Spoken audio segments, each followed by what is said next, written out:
collègues.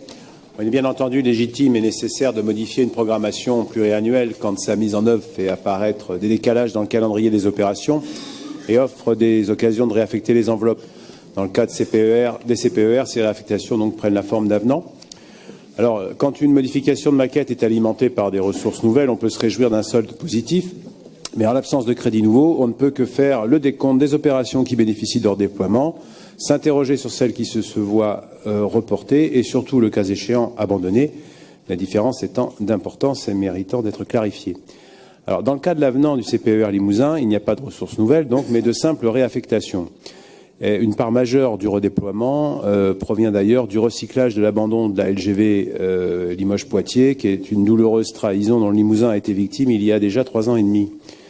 Alors on peut donc se réjouir des opérations qui bénéficient des redéploiements, et c'est le cas notamment pour l'amélioration de la ligne POLT Paris-Brive, que monsieur le vice-président en transport Renaud Lagrave vient de rappeler, et puis des tronçons Limoges-Saint-Thierry et Aubejas-Brive de la ligne Brive-Limoges, puisque on arrive à un affichage de crédits et de travaux importants. Toutefois, les 29 millions d'euros qui portent l'inscription à 47 millions d'euros au total ne traitent pas du tronçon central de cette ligne, celui entre Saint-Thierry et Aubejas, qui est fermé depuis 18 mois.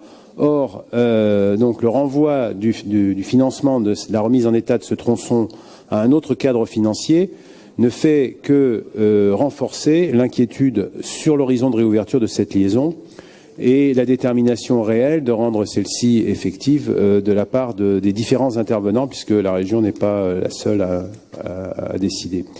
Il conviendrait donc de donner des assurances claires et une visibilité non équivoque sur le financement de la totalité de cette ligne TER, car finalement, les déclarations récentes ne sont pas là pour nous rassurer pleinement, loin de là. Est-ce que ces éléments peuvent être donnés aujourd'hui ? De même, la suppression des crédits sur Tulucel et Aiguerand de l'Accueil ne se donne pas la peine de préciser si ces opérations sont reportées ou abandonnées, alors que ce sont quand même 22 millions d'euros que la Haute-Corrèze perd dans cette partie de Bonneto, si vous me permettez l'expression. Alors, les Corréziens auront probablement apprécié l'hommage qui a été rendu à Jacques Chirac dans cette assemblée ce matin, mais cet avenant au CPER va certainement leur faire regretter une époque où leurs difficultés étaient mieux prises en compte, et notamment par l'ancien président de la République, à moins que vous ne soyez en mesure de donner une perspective claire sur la réouverture d'Ussel-Clermont et une détermination aussi forte à l'obtenir. Merci, Monsieur le Président.